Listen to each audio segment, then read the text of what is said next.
वर्षा नहीं हो रही तो जनक जी गुरु के पास गए और गुरु जी से कहा उपाय बताओ।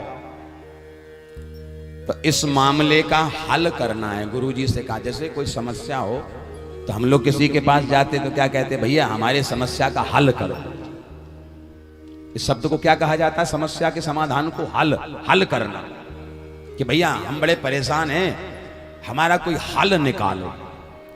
तो श्री जनक जी ने भी यही बात गुरुदेव से कही कि गुरुजी हमारे इस मामले का हल करना है। तो गुरुजी बोले अगर हल करना है तो आप और सुनैना दोनों मिलकर के हल चलाओ। कितना सुंदर संकेत है कि किसी के उलझे हुए मामले को सुलझाने को हम हल बोलते हैं, कि हल करना है वो यही हल चलाना है। जनक जी अकेले न चलाएं, अपनी नित्य संगिनी सुनैना के साथ हल चलाएं। सुनैना कौन? सु माने सूक्ष्म और नयन माने दृष्टि। सूक्ष्म दृष्टि के साथ सुमति की भूमि पर विचार का हल चलाएं तो हल का फल कभी कभी घट से टकरा जाता है, घट से टकराता है। अब प्यारे दोनों ने मिलकर के हल चलाया। वो हल जैसे ही चलाया तो हल आगे चल के ठहर गया, एक घट से टकराया। और जैसे ही घट से टकराया तो जनक जी को लगा कि नीचे कोई चीज फंसी हुई है, कोई पत्थर फंस गया है। उस जगह की खुदाई कराई और जब उस जगह को खोदा गया तो एक घट प्रकट हुआ, घड़ा।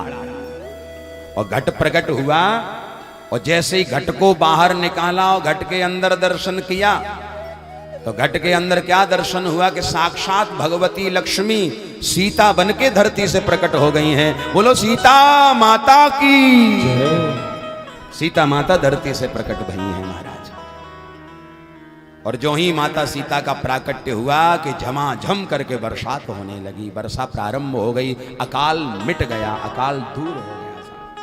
प्रसन्न हो गए जनक जी महाराज। जब ते जन कहीं मिली जान की, शांति व्रत नहीं रही ज्ञान की।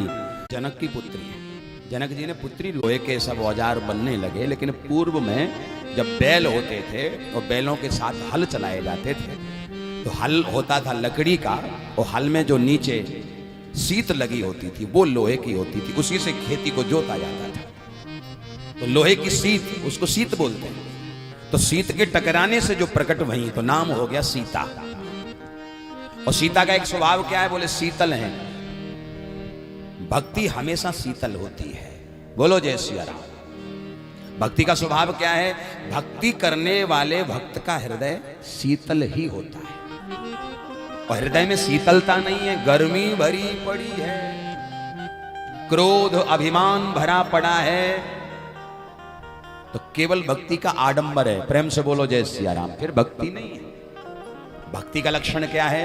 शीतलता, सौम्यता, सुगमता, सरलता, सहजता, ये भक्ति का स्वरूप है।